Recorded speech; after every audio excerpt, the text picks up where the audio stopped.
মই নবকুকে সকলোকে স্বাগতম জনাই এই মুহূৰ্তত দিব বিচাৰিছো এটা ব্ৰেকিং নিউজ শংকৰ সংঘক বৰ্জন কৰাৰ সিদ্ধান্ত গ্ৰহণ কৰিছে 10 আৰু অধিক আহোম সংগঠনে শংকৰ সংঘৰ বিৰুদ্ধে থানাই দাখিল কৰা হ'ব এজাহাৰ আৰু শংকৰ সংঘৰ সদস্যপদ গ্ৰহণ কৰা সকলে নাপাব আহোমৰ ওবিচিৰ প্ৰমাণপত্ৰ মেডামিফিৰ প্ৰসংগত শংকৰ সংঘই ক্ষমা যদি নুখুজে তেনেহলে শংকৰ সংঘৰ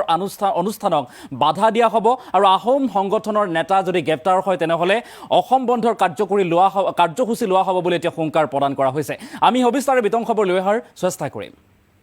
এটা ডাঙৰ খবৰ এই মুহূৰ্তত জনাইছো শংকৰ সংঘক বৰ্জন কৰাৰ সিদ্ধান্ত 10 আৰু অধিক আহোম সংগঠনৰ 10 আৰু অধিক সংগঠনে আহোম সংগঠনে এই সিদ্ধান্ত গ্ৰহণ কৰিছে শংকৰ সংঘৰ বিৰুদ্ধে থানাই দাখিল কৰা হ'ব এজাহাৰ আৰু শংকৰ সংঘৰ সদস্যপদ গ্ৰহণ কৰা সকলে নাপাব আহোমৰ ওবিচিৰ প্ৰমাণপত্ৰ এনেদৰে গৰুতি উঠা দেখিবলৈ পোৱা গৈছে আহোম সংগঠন 10 আৰু অধিক আহোম সংগঠনৰ গৰ্জন মেডামিফিৰ প্ৰসংগত শংকৰ সংঘৰ ক্ষমা যদি নুখুজে তেনেহলে শংকৰ সংঘৰ সকলো অনুষ্ঠানক বাধা দিয়া হ'ব আৰু আহোম সংগঠনৰ নেতা যদি গ্ৰেপ্তাৰ হয় তেনেহলে অসম বন্ধৰ কাৰ্যসূচী লোৱা হ'ব বুলি হুংকাৰ প্ৰদান কৰা হৈছে তাই অসম যুৱ পৰিষদকে ধৰি 10 আৰু সংগঠনৰ কঠোৰ সিদ্ধান্ত তাই পাকে ধৰি এনেদৰে 10 আৰু অধিক আহোম সংগঠনে লৈছে এই সিদ্ধান্ত আৰু আহোম সকলক শংকৰ সংঘৰ সদস্যপদ গ্ৰহণ নকৰিবলৈ এতিয়া আহ্বান জনাইছে আৰু শংকৰ সংঘক বৰ্জন কৰাৰ সিদ্ধান্ত এনেদৰে এতিয়া 10 আৰু অধিক আহোম সংগঠনৰ এটা ডাঙৰ খবৰ এই মুহূৰ্তত জনাইছো ৰাজ্যত বৰ্তমান বিতৰ্কৰ সূত্ৰপাত হৈছে শংকৰ সংঘ আৰু আহোম সংগঠনৰ মাজত যিহেতু আহোম সংগঠনে শংকৰ সংঘৰ সংবিধান জ্বলাই দিয়া হৈছিল কিন্তু তাৰ পূৰ্বে চলিছিল আহোমৰ লোকে শংকৰ সংঘৰ মেডামিফিত অংশগ্ৰহণ কৰাৰ বাবে বহিষ্কাৰ কৰা হৈছিল এটা পৰিয়ালক আৰু এই বিষয়টোক লৈ সমগ্ৰ ৰাজ্যজুৰি তুলপাৰ লাগিছে ক্ৰিয়া প্ৰতিক্ৰিয়া অব্যাহত আছে আৰু তাৰ মাজতে শংকৰ সংঘৰ সংবিধান জ্বলাই দিয়া হ'ল আহোম সংগঠনৰ তৰফৰ পৰা আৰু তাৰ পাছত পুনৰবাৰ ৰাজ্যৰ জিলাই থানাই শংকৰ সংঘৰ ভকত বৈষ্ণৱে আহোম সংগঠনৰ বিৰুদ্ধে দাখিল কৰিলে এজাহাৰ এজাহাৰ দাখিল কৰা দেখিবলৈ পোৱা গ'ল আৰু তাৰ পাছত পুনৰবাৰ আজিৰ দিনটোত পুনৰ এবাৰ আহোম সংগঠনে হুংকাৰ প্ৰদান কৰিছে যদিহে শংকৰ সংঘই মেডামিফি কাণ্ডক লৈ বা কাৰ্যক লৈ যদি আহোম সংগঠনৰ ওচৰত ক্ষমা নুখুজে তেনেহলে বহি নাথাকে আহোম সংগঠন 10 আৰু অধিক আহোম সংগঠনে এতিয়া কঠোৰ সিদ্ধান্ত লৈছে যে আহোম সংগঠনসমূহে অন্যান্য ক্ষেত্ৰত শংকৰ সংঘক বৰ্জন কৰাৰ সিদ্ধান্ত লৈছে প্ৰয়োজন হলে লোৱা হ'ব অসম বন্ধৰ কাৰ্যসূচী কঠোৰ হৈছে এনেদৰে এতিয়া আহোমৰ 10 আৰু অধিক সংগঠন মেডামিফিৰ প্ৰসংগত শংকৰ সংঘৰ ক্ষমা নুখুজিলে শংকৰ সংঘৰ অনুষ্ঠানক বাধা দিয়া হ'ব আৰু আহোম সংগঠনৰ নেতা যদি গ্ৰেপ্তাৰ হয় তেনেহলে লোৱা হ'ব অসম বন্ধৰ কাৰ্যসূচী এই সন্দৰ্ভত এতিয়া কঠোৰ সিদ্ধান্ত গ্ৰহণ কৰিছে আহোমৰ তাই আহোম যুৱ পৰিষদকে ধৰি 10 আৰু অধিক আহোম সংগঠনে আৰু আহোমসকলক শংকৰ সংঘৰ সদস্যপদ গ্ৰহণ নকৰিবলৈ আহ্বান জনাইছে পুনৰবাৰলৈ কৰিছো বিষয়টোক লৈ সৰব প্ৰতিক্ৰিয়া অব্যাহত আছে ৰাজ্যৰ ইমূৰৰ পৰা সিমূৰলৈকে আহোম সংগঠন আৰু শংকৰ সংঘক লৈ বিতৰ্কৰ সূত্ৰপাত হৈছে আৰু এই বিতৰ্কৰ চলি থকাৰ মাজতে পুনৰবাৰ হুংকাৰ দিছে আহোম সংগঠনে 10 আৰু অধিক সংগঠনে হুংকাৰ দি কৈছে প্ৰয়োজনত অসম বন্ধৰ কাৰ্যসূচী ৰূপায়ণ কৰা হ'ব যেহেতু শংকৰ সংঘৰ ভকত বৈষ্ণৱসকলে ৰাজ্যৰ থানাই এজাহাৰ দাখিল কৰিছে আহোম সংগঠনৰ বিৰুদ্ধে আৰু সেই এজাহাৰৰ ভিত্তিত যদি আহোম সংগঠনৰ নেতাক যদি আৰক্ষীয়ে গ্ৰেপ্তাৰ কৰে তেনেহলে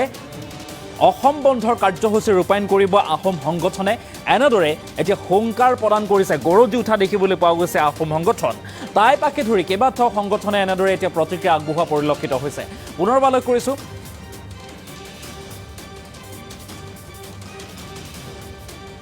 আৰু তাই অসম যুৱ পৰিষদকে ধৰি এনেদৰে 10টা সংগঠনৰ কঠোৰ সিদ্ধান্ত কি সিদ্ধান্ত গ্ৰহণ কৰিছে শংকৰ সংঘক লৈ মন্তব্য আহি পৰিছে মন্তব্য আগবঢ়াইছো সংগঠনৰ আলোচনা মৰ্মে আমি কেইবাটাও প্ৰস্তাৱ আৰু সিদ্ধান্ত গ্ৰহণ কৰা হৈছে আৰু এই প্ৰস্তাৱ আৰু সিদ্ধান্তকেইটা আমি সংবাদ মাধ্যমৰ যোগেদি আমি ৰাজহুৱা কৰিব বিচাৰিছো এক নম্বৰ কথাটো হ'ল যিসকল ব্যক্তি আগন্তুক দিনত শংকৰ সংঘলৈ সদস্যপদ গ্ৰহণ কৰিব তেওঁলোকক আমাৰ আহোমৰ যিখন প্ৰমাণপত্ৰ ওবিচি প্ৰমাণপত্ৰ তেওঁলোকক কিন্তু আগন্তুক দিনত প্ৰদান কৰা নহ'ব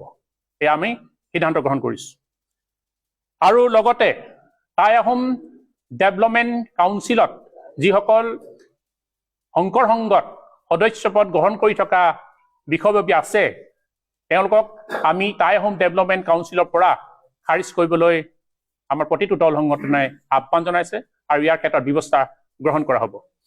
আগন্তুক দিনত শংকৰ সংঘৰ উজনি অসমত অনুষ্ঠিত হোৱা প্ৰতিটো অনুষ্ঠান বৰ্জন কৰা হ'ব আৰু বল প্ৰয়োগ কৰি বন্ধ কৰি দিয়া হ'ব। যদিহে তেওঁলোকে এই জনগোষ্ঠীটোৰ পবিত্ৰ অনুষ্ঠান মে ডাম মে ফিক লৈ যি মন্তব্য কৰিছিল বা অপবিত্ৰ কৰিছিল, অতি শীঘ্ৰেই তেওঁলোকে যদি ক্ষমা নোখোজে আগন্তুক দিনত প্ৰতিটো অনুষ্ঠান বন্ধ কৰি দিয়াৰ সিদ্ধান্ত লৈছে। আৰু কালিলৈ আমাৰ জনগোষ্ঠীয় প্ৰতিটো সংগঠনে অসমৰ বিভিন্ন থানাই থানাই শংকৰ সংঘৰ ওপৰত এজাহাৰ দাখিল কৰা হ'ব। কাৰণ শংকৰ সংঘই হাজাৰ বছৰীয়া এটি পবিত্ৰ অনুষ্ঠান মে ডাম মে ফিক তেওঁলোকে অপবিত্ৰ অসংস্কাৰী বুলি তেওঁলোকে অপমান কৰিছে আৰু এই ক্ষেত্ৰত এটা জনগোষ্ঠীৰ পৰম্পৰা আৰু ৰীতি নীতিক অপমান কৰি তেওঁ ভাৰতীয় সংবিধানৰ পৰিপন্থী কাম কৰিছে। গতিকে তেওঁলোকৰ ওপৰত এজাহাৰ দাখিল কৰা হ'ব। আৰু তেওঁলোকে যি মে ডাম মে ফিক অপমান কৰিছে, গতিকে আগন্তুক দিনত আমি গাঁৱে গাঁৱে প্ৰতি চহৰে চহৰে মে ডাম মে ফিক অনুষ্ঠান অনুষ্ঠিত কৰা হ'ব। আৰু এটা প্ৰত্যেক গাঁৱতে আমি চাউচেং ৰেন নিৰ্মাণ কৰাৰ আমি পদক্ষেপ গ্ৰহণ কৰিছোঁ আৰু এই ক্ষেত্ৰত আমি চৰকাৰলৈ আহ্বান জনাম যে আমাৰ গাঁৱে গাঁৱে চাউচেং ৰেন নিৰ্মাণ কৰা হওক আৰু আহোমৰ যি ধৰ্মীয় অনুষ্ঠান এই ধৰ্মীয় অনুষ্ঠান প্ৰতিখন গাঁৱত আমাৰ অনুষ্ঠিত কৰা হ'ব। আৰু টাই আহোম ধৰ্মীয় যি অনুষ্ঠান আমাৰ বিভিন্ন ধৰণৰ বানফি, জাচিংফা, কুৰালুঙৰ দ্বাৰা বিভিন্ন অনুষ্ঠান আছে, লগতে আমাৰ চকলং যি বিবাহ প্ৰথা এই বিবাহ প্ৰথা আমি আহ্বান জনাইছোঁ যে প্ৰতিজন ব্যক্তিয়ে তেওঁলোকে এই অনুষ্ঠানবোৰ আপোনালোকে ঘৰে ঘৰে অনুষ্ঠান কৰিবলৈ আজি আমি গোটেই দল সংগঠনৰ পৰা আপোনালোকলৈ আহ্বান জনাইছোঁ। আহোমসকলক যিসকল লোক বৰ্তমান শংকৰ সংঘত সোমাই আছে, যিসকলক প্ৰলোভিত কৰা হৈছে, যিসকলক ফুচুলাই এতিয়াও শংকৰ সংঘত সোমাই আছে, যিসকলক ধমকি লগোৱা হৈছে শংকৰ সংঘৰ পৰা ওলাই গ'লে বিভিন্ন ব্যৱস্থা গ্ৰহণ কৰাৰ ক্ষেত্ৰত, এইসকলক আমি আহ্বান জনাইছোঁ এতিয়াও সময় আছে, অতি শীঘ্ৰেই আপোনালোকে শংকৰ সংঘক ত্যাগ কৰক আৰু আহোমৰ যি গৌৰৱান্বিত ইতিহাস এই ইতিহাসৰ লগত আপোনালোকে সংপৃক্ত হওক। আৰু পুনৰবাৰ আমি কওঁ যে শংকৰ সংঘত ভৱিষ্যতেও আহোমসকল যাতে কোনো ধৰণৰ সদস্যপদ গ্ৰহণ নকৰে, এয়া আজি সভাই সিদ্ধান্ত গ্ৰহণ কৰাইছে। গতিকে আৰু এটা বিষয় আছে, চৰকাৰলৈ এটা আহ্বান আছে যে আগন্তুক দিনত আহোমৰ যি লোকপিয়ল এই লোকপিয়ল ব্যৱস্থা গ্ৰহণ কৰিবলৈ অসম চৰকাৰক আমি আমাৰ দল সংগঠনৰ পৰা আহ্বান জনাইছোঁ। আৰু বিশেষকৈ আমাৰ সংবিধান প্ৰতিলিপি যিসকলে দাহ কৰিছিলে টাইপাৰ যিসকল সদস্য, এই সদস্যসকলৰ ওপৰত থানাই থানাই তেওঁলোকে এজাহাৰ দিছে।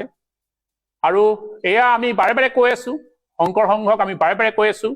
যে এই আচলতে প্ৰতিলিপি দাহ কৰা গোটেই ব্যৱস্থাটো শংকৰ সংঘৰ দুখৰ কাৰণে হৈছে। শংকৰ সংঘই যদি সময়তে সেই সময়তে যদি তেওঁলোকে আহোম জনগোষ্ঠীত ক্ষমা প্ৰাৰ্থনা নকৰাহেঁতেন এয়া ক্ষোভৰ আচলতে বহিঃপ্ৰকাশ নহ'লহেঁতেন। আৰু আজি যদি বা ভৱিষ্যতে যদি থানাই থানাই বা চৰকাৰে যদি সেই ব্যক্তিসকলৰ ওপৰত আইনী ব্যৱস্থা কৰি যদি জেললৈ প্ৰেৰণ কৰে,